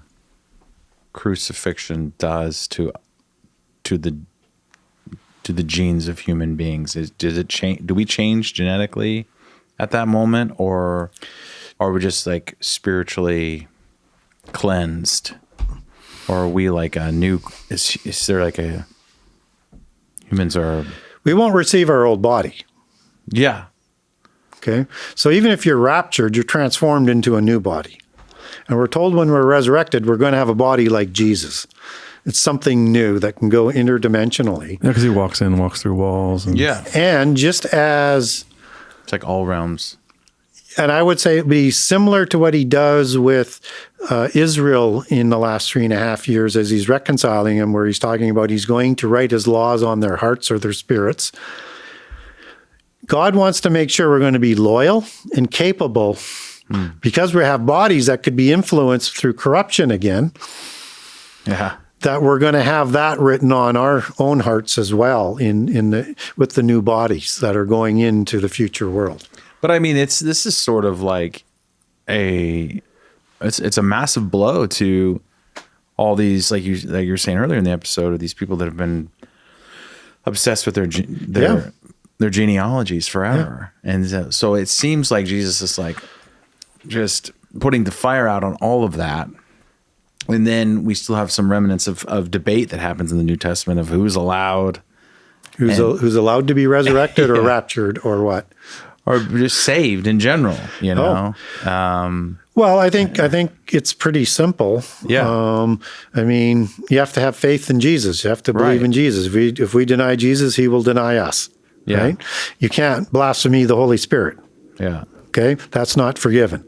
Yeah. Okay? So we have some parameters, but what we're also told in the New Testament, and I don't want to get a justification for Catholicism works, but we have passages in the Bible that if you have the Spirit in you, then you're going to manifest good works.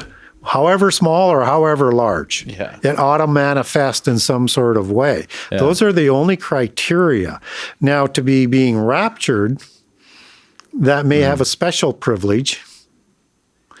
And others who aren't raptured will have to earn their eternity through the fire of the end time. Those who are going to be here at least for the mark of the beast at the midpoint of the last 7 years, who will be resurrected before the wrath. Keep in mind, before the wrath, because we know that in Revelation 2, verses 3, where those who refuse the mark are already in heaven, in the throne, and then the wrath bowls are poured out in 15:7, shown in detail in Revelation 16, culmination in Revelation 19. Okay, as we understand that. So who gets raptured and when gets to be the question. And is there a lot of Christians that are going to be left behind? Well, there's going to be some who are weak Christians who have to earn it the hard way.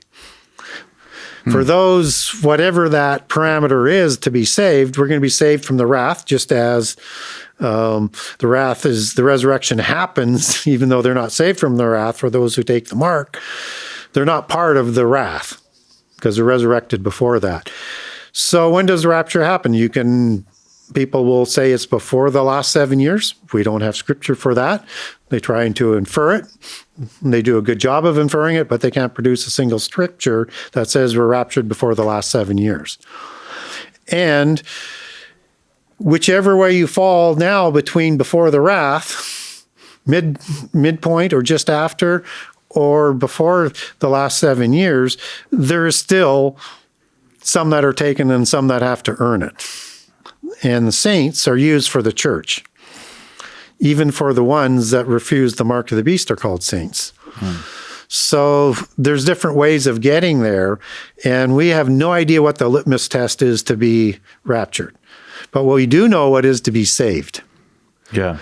But that's why we're prepared. And again, a lot of people don't like hearing this, but Jesus prepared us with, if you want to follow me in Matthew 16, you have to take up my cross. That's not saying you're not going to have tribulation. You want to follow me, you should expect tribulation. He gives us the typology for tribulation in the end time in Matthew 13. And then he tells us there's tribulation before the abomination. in Matthew 24. In the King James Version Bible, it's afflicted. It's the Greek word thalipsis that's used for tribulation in Matthew 24:21, but used for the same one for the tribulation not seen since creation in Matthew 24:21. In Mark 13:19, it says affliction not seen since creation. Same word, Greek word thalipsis. The tribulation of the saints in Revelation 7:14, thalipsis. 10 days of tribulation in Revelation 2:10, thalipsis. We should not be so quick to say we won't go through tribulation. Jesus went through tribulation. The early church went through tribulation. Yeah. Peter and Paul taught us that the elect and the election will go through tribulation. Why should we think we don't have to testify for Jesus? And those coming out of the Great Tribulation die like those martyrs in Revelation 6 who died for the testimony of Jesus. We should pray for a pre-trib rapture because nobody wants to go through tribulation. Prepare for a later date. I mean, as we look at the end, we skip to the end, but as we're talking about these bloodlines, the House of the Dragon and the fairy bloodline, is the end game for this is that these two bloodlines will combine for the Antichrist? Is that what your argument is, or what you believe is happening here? Well, it's hard to know what they believe. Maybe a loaded question, but yeah. So you have all of these genses all around the world, and they have many different purposes for it in terms of the tracking of the genealogies, where you fit into the hierarchy, starting new dynasties, things like that. So you have fairy and dragon for sure in the seraphim ones, which are mostly the royals. Okay. That doesn't mean other ones weren't part of the nobility class, but they're more understood as warrior class, like the lion men of Moab. Right?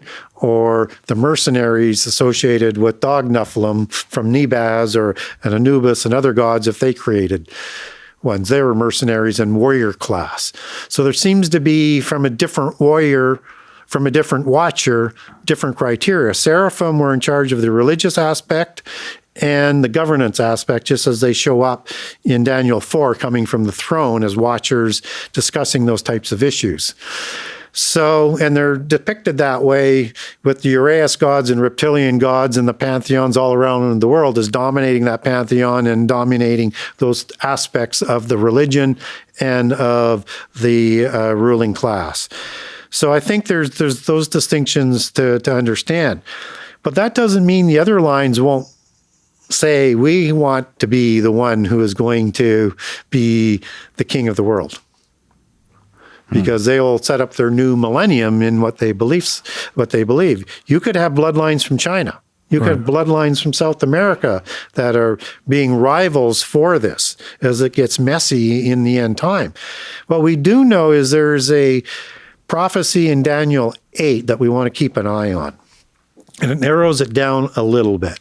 So in Daniel 8, it's an extension of Daniel 7 as you get these beast empires. And it's talking specifically of Greece and Persia, of the beast empires that's talked about in Daniel 7. And it's going to talk about the rise of Alexander and his empire splitting into 4 empires after his death, who fighting against the king of Persia. And then at the end of that reign, that's where this terrible one comes from, right? That's going to magnify himself up to be God. And that begins in Daniel 11:21 with his rise to power to 11:31 in Daniel. And he magnifies himself up. The topology is all of the same. And so when we look now at that empire prophecy in Daniel 8, the quick thing is to say, well, he's got to be Greek. Well, no, it was more than just the Greek Empire. There's 4 sections that included Rome as one of the 4 entities, Egypt and the Middle East. And then Rome extends out as the 6th empire out of that. And in the end time empire is an extension out of that last empire, right? So we have to include Rome for sure, at least Rome's portion within the Greek Empire, but you have a large geography and a lot of nations that you're dealing with there that this one seems to come from. So they're kind of like warlords in a sense. They're all ruling, but they still interfight. Like the Kingdom of Darkness is still, there's infighting here, it's and there's still a Game of Thrones. It's still Game of Thrones. That's the Highlander series, which is based on the fairy or quickening and matriarchal allegories. There can only be one, and they would take their heads. So what are those, Gary? So now bring it here, right? We kind of looked future, past, bring it here. So what is? We know they're still trying to maintain bloodlines today. What are these folks that are holding these bloodlines? What are they doing? What do they look like? Are they still the ruling class? Are we still looking at at royals now? Or well, you can look. You can look at the Windsors as one family. You still have 3 bloodlines of the Anjou that are out there. Not all of them are totally understood and visible, but there's 3 lines of the Anjou.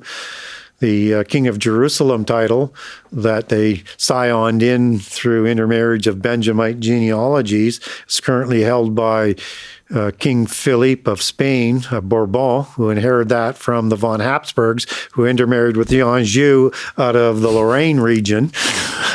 Right, dude, and your genealogy on top of mine is insane. I know. It's like so we have 3 branches of Anjou who dispute that. Yeah. So 2 of the 3 they say they should be the legitimate one, but you can't ignore the Windsor bloodline. Right. And you have Putin, who thinks he's from the Pujanin bloodline out of Kiev. You have Xi out of China.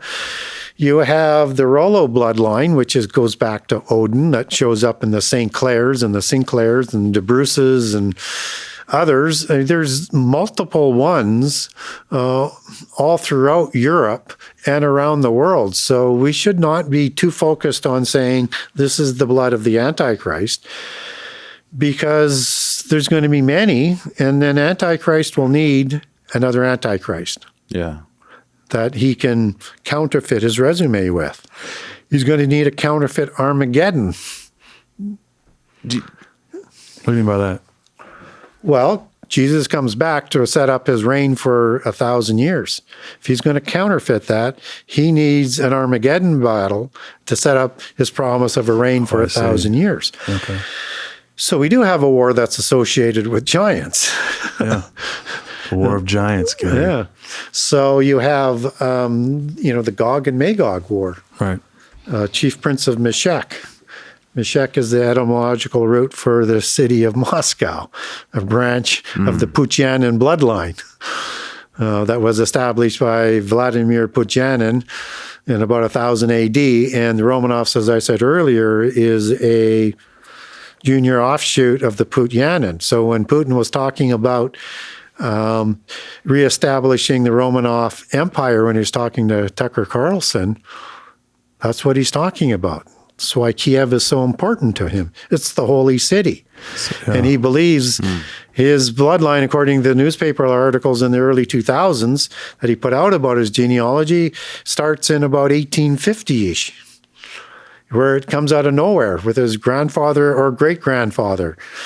And from the Pujanins' tradition, where if they had intermarriage out of wedlock and produced a child, they would receive part of the name, be part of the bloodlines, but not going to be part of the inheritance of the royal crown. So his father moves to St. Petersburg just before World War I, which is how he arrives, because he's born in Russia and he rises to power, and now he wants his empire back. It is a Game of Thrones. Yeah. We need to understand that. But it's confusing because it feels like they, you said when Jesus is crucified, he goes down and tells them. They know they can't. Well, the demons and the fallen angels aren't telling the ones who are still alive in bodies that you're going to lose. Yeah. They're telling them otherwise. They're hyping them. So it's the polytheists that are still kind of think that they might win in the end of this. They still believe they can win. Are there creation stories and their stories that, like, is God, the God of the Bible, the bad guy, just like they twist it? Or how do they read? How do they know that they've not been deceived? Or do they ever figure out that they've been deceived and come No, back? they don't believe they're deceived. They believe they're the children of light. Yeah. Okay. Right? They call themselves that. Yeah.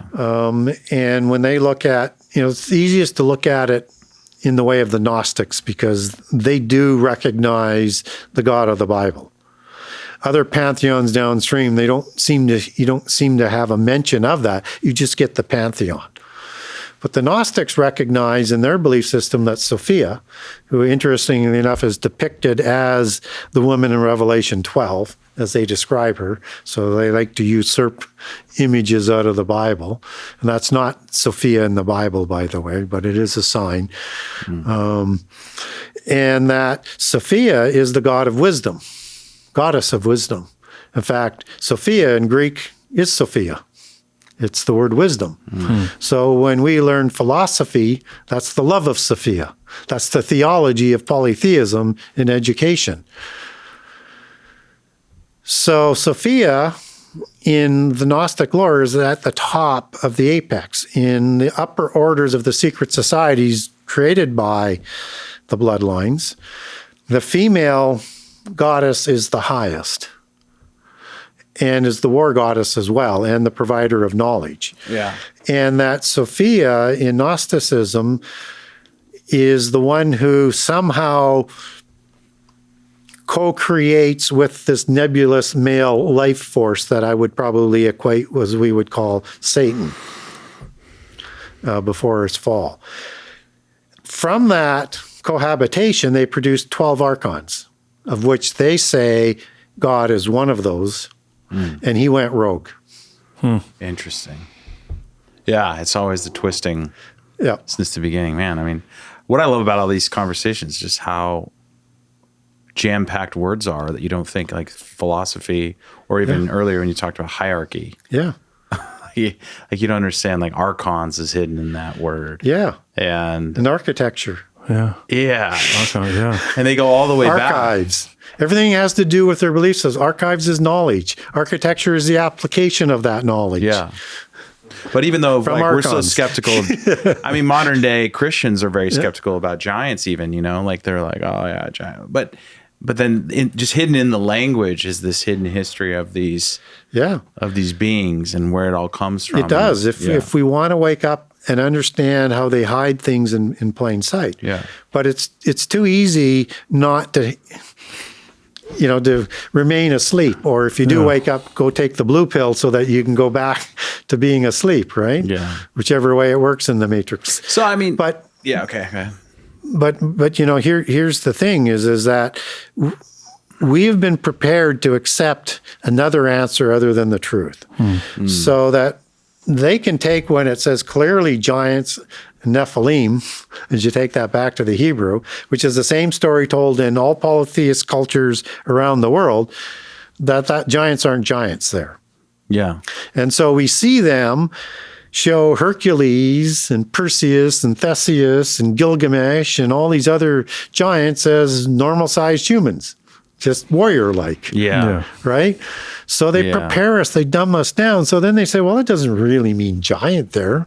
Yeah. And Sons of Seth. Yeah. And that's what I mean when I say, what we run up against is that Sons of Seth faction of Christians who don't read Genesis 6 the way we've been discussing. Well, and they for 2 arm hours. Christians as well with it. They'll say, well, look up the definition for Nephilim. It doesn't necessarily mean a giant.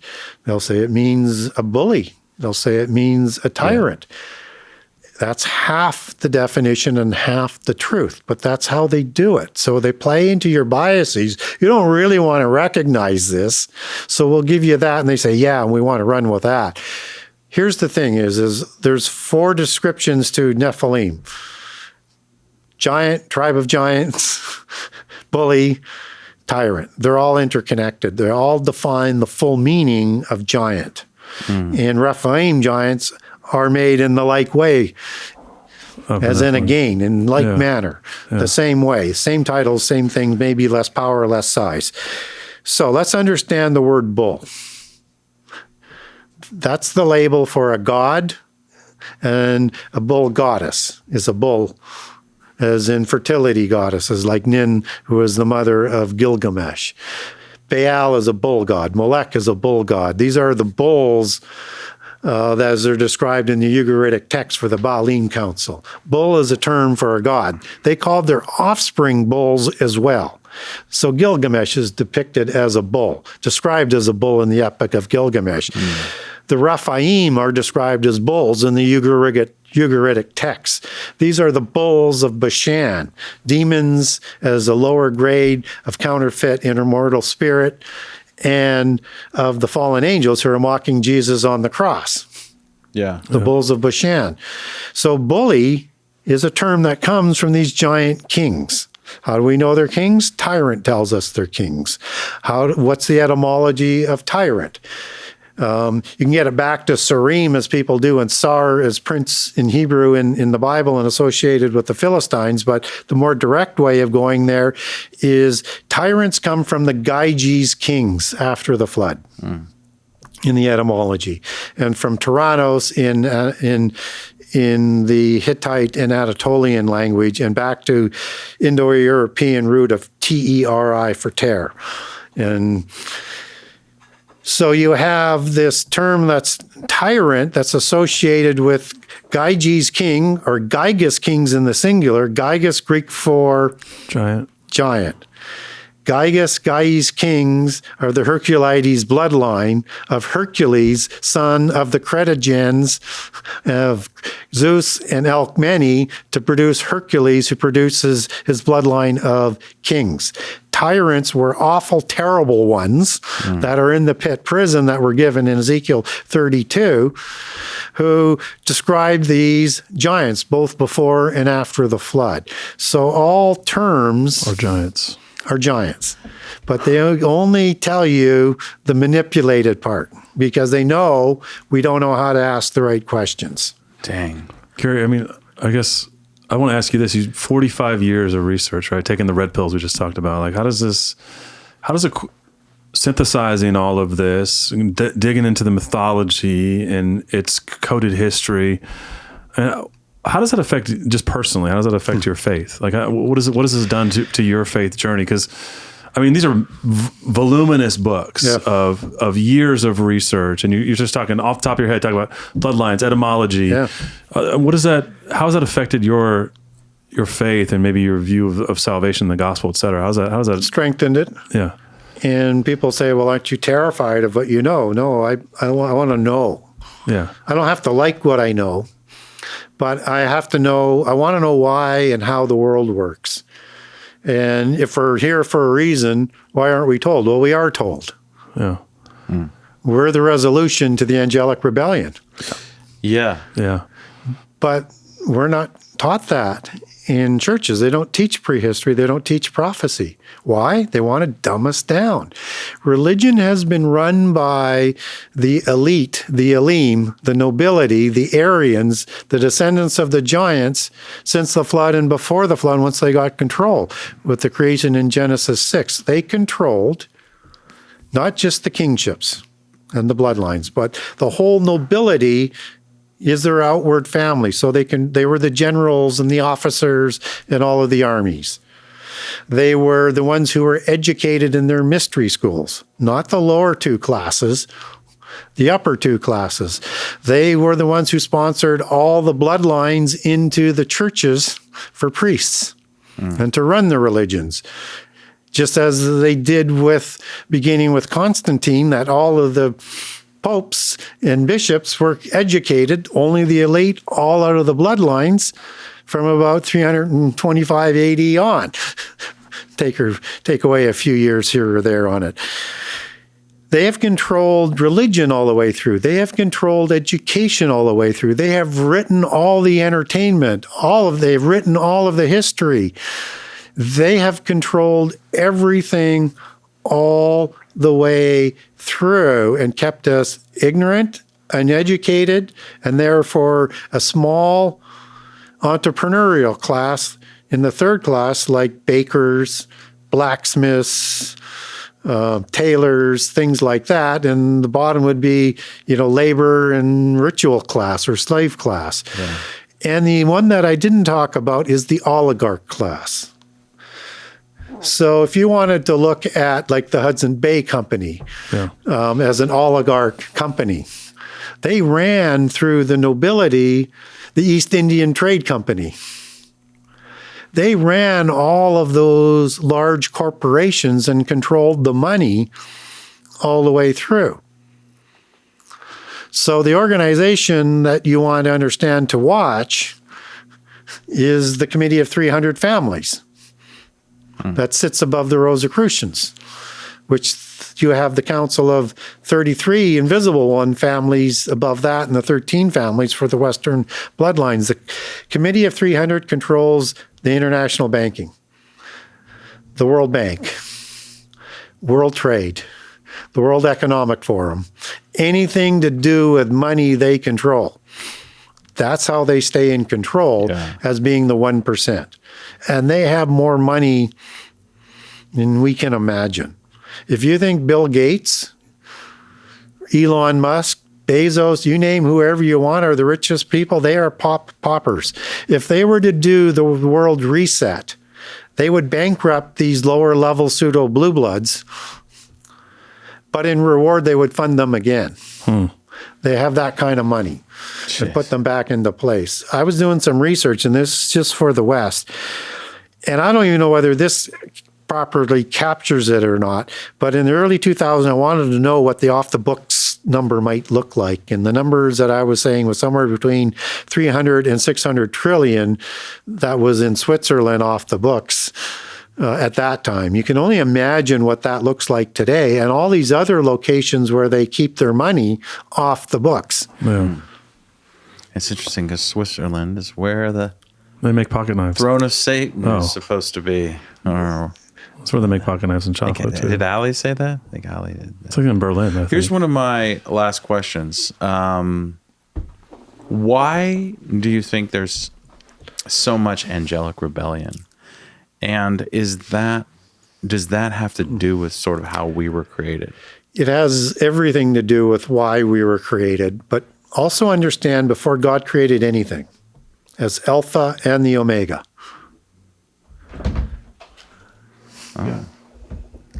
As Alpha and Omega, he knows the beginning from the end. Jesus is also Alpha and the Omega as Jehovah of the Elohim and knew the beginning from the end.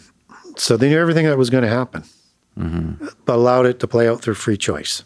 But God is greater than free choice. So he's letting it play out, no excuses. It all gets to the same destination. So then, angels were created before us. They were created immortal, but with free will and free choice. Follow God or not. And for however long they did, and we don't know what that period of time might be. We're not given those number of years, but we know there's a lot of angels that were created. Not just a few. How do we know that? Because in both in Daniel and in Revelation, we're told 10,000 times 10,000 loyal angels surround the four sides of the throne in a square, led by the four presences or four archangels. And so 10,000 times 10,000 is 100 million. That could be an allegorical number, but it's a big number, whatever it is. Other references are, they are like the stars. They're uncountable. Stars is an allegory for angels, loyal or disloyal, like the seven wandering stars, right? That we're told about in the New Testament. And so when we look at 10,000 times 10,000, we'll just use 100 million because it's a nice, easy number. Whenever they rebelled, they could still be rebelling. We're not told whether some are or aren't, or did it happen all at once or in a short period of time. We're not told that, but what we are told is by the time of Revelation 12, at the midpoint of the last 7 years, a third of them are going to be swept out of heaven because they're going to charge heaven led by Satan to try and overthrow God at the midpoint. In Daniel 8, you have Antichrist with him who's going to throw down some of the starry host. Same time frame. So if a third of them have rebelled, you can now use 100 million loyal ones that are shown in the throne scenes in Revelation. Then that means either 33 million or 50 million, however you want to do that third. Yeah. Right? Either one's a big number. It could be bigger than that. Not all of them are in the pit prison. Only the ones who did the worst crimes. That's why we have the Council of Gods still in place that that Satan still rules over. Yeah. And we know he still rules over it because he's called the prince of this world, right? And he's the one who offered, when Jesus was just coming out of the desert after 40 days of fasting, all the empires of the world to him. If he would kneel and worship himself, he would give all of that to him. So he has control over the whole world, and he sits above the council of the gods. So, understanding that they were created immortal and with free choice, how did they become corrupt? And why did they rebel? It has to do with the creation of the physical world. Whether or not there was one before Genesis 1-2 or not, or all of it is a shorter earth period, however you want to do this sort of timetable, there's a corruption that enters into this world that's brought by the fallen angels. And that corruption affected the physical body first, and then starts to corrupt the spirit. And there's only one way of healing that, through Jesus, unless you violate laws of the Holy Spirit or blasphemy of the Holy Spirit. So when we look at their free choice, they chose to follow Satan. Satan, as we're told in Ezekiel 28, had control over so many different things. He was the most prized angel. And one day, pride was found in him over his beauty. And from there, it corrupted him into all of the things that he did, as it's talked about in Ezekiel 28. And in Isaiah 14, when he falls, that's the Hebrew word nephal. That's when he fell from heaven as the fallen one. And the ones who followed him that he corrupted, seduced into the corruptions in the physical world when they took that physical body, corrupted them even more, which is why you get a later creation of the giants in Genesis 6. However you get there with different time frames and the possible different restarts. But after the creation of Adam, something changes. That's the first revenge of Satan, which creating the Adamites to be the resolution to the angelic rebellion. And so we are created created immortal with little knowledge of God. We were created mortal, not immortal. Angels were created immortal. We are created mortal without a lot of knowledge of God. And even in Eden, Adam and Eve, to keep their life going, had to eat from the tree of life. Yeah. And what Satan does through the serpent is to convince them to eat of the knowledge of good and evil. Surely you won't die. Well, you won't die right away. You just won't have access anymore to the tree of life. And God will ostracize you for breaking the only rule he provided. Yeah. Right? And that's how sin enters into the world at that point in time. Either you're too smart or you're too dumb, and there's problems with both, right? Yeah. We're on the dumb side. And we still found a way to make a mistake. But God knew this was going to happen. Yeah. So that's, and he knew when he created Adam this was going to happen. Yeah. Free will is a crazy thing. Yeah. And he intercedes to ensure that those names that he wrote in the book of life, everybody will have that opportunity to choose. And he intercedes until that time with those names to that point are fulfilled. That's the hope, right? That's the hope. That's the hope. That's the hope. With all hope. of the evil, corruption, giants, fallen angels, all the things of this world, the hope is that elementals, leprechauns, little people, a lot of little people for you. With all of that, though, that God knew, made a way, and planned to make a way before the beginning of time. Just the sheer importance of Jesus is so. Yeah, it's just King of Heaven. It's just like. It's unlike anything you were told growing up, and here's another piece of evidence to how secret Jehovah of the Elohim was. Jesus said in John 1 and in 8, and he underlines it in John 8, is that he was the light the darkness did not recognize. And he was the light in Genesis. He's not the sun as a light being put in. He's there just after the Ruach of the Elohim.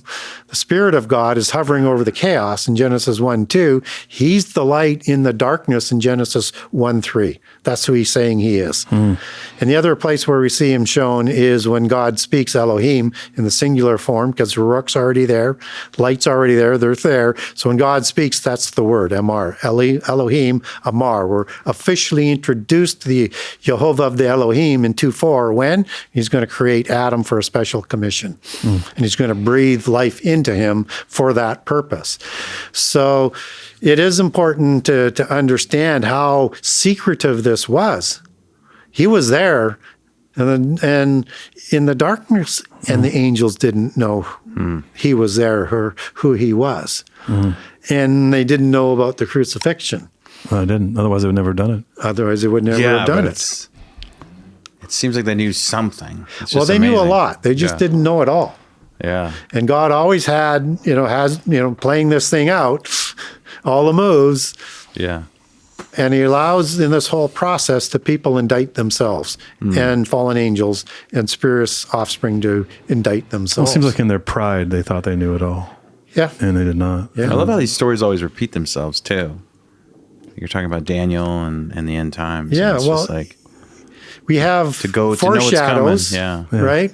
But we also have cycles of time. Nothing is new under the sun. Yeah. So when you cycle that in, what was after the flood should be similar to what was before the flood. Yeah. That's why it's going to be like the days of Noah. Yeah. Right? Both before and after the flood. And if there was a time period before Genesis 2, yeah, what was going on then would be very similar to what happened after and what we've been going through. Yeah. And if there was something before Genesis 2, then there could have been an older history where that was all sort of repeating itself, where there was a destruction by fire that's reserved for the end time. We can't even originally rebel. That's the funny thing. No. It kind of reminds me when I catch my 10-year-old and I'd say, I know what you're going to do. And I tell him exactly what he's going to do. And he goes, looks at me like, how'd you know? And I'm like, because I did. That was me. I already did that. Yeah. Here's one of the greatest humbling things that I like to remind people of is that, yes, we are picked as the resolution to the angelic rebellion. And we'll be adopted by Jesus through the resurrection and our faith in him, and we're going to judge those angels. But there's a millennium that plays out afterwards, and there's going to be humans in that millennium. And when Satan is released after 1,000 years, there's going to be another rebellion that Jesus puts down before we move on into a new heavens and a new earth, and the resurrections are finished. The final judgments happen. That's to underline with us that even though there is a world run by Jesus and by saints, at least the ones that are beheaded that are ruling with Jesus for the 1,000 years, I expect there's interaction of other saints as well, even though we're not explicitly told that. Angels interact with us today, and we're going to be like angels. So one would presume there's some interaction there. With all of that set against the dark history of the reign of fallen angels, Satan comes out in a very short period of time, raises an army and a rebellion, and marches on Jerusalem. We are no different. And that's the last crossing of the T and dotting of the I's to remind us why it has to be this way, why we're going to have God's laws written on our spirit and our hearts. That's awesome. Thanks, Gary.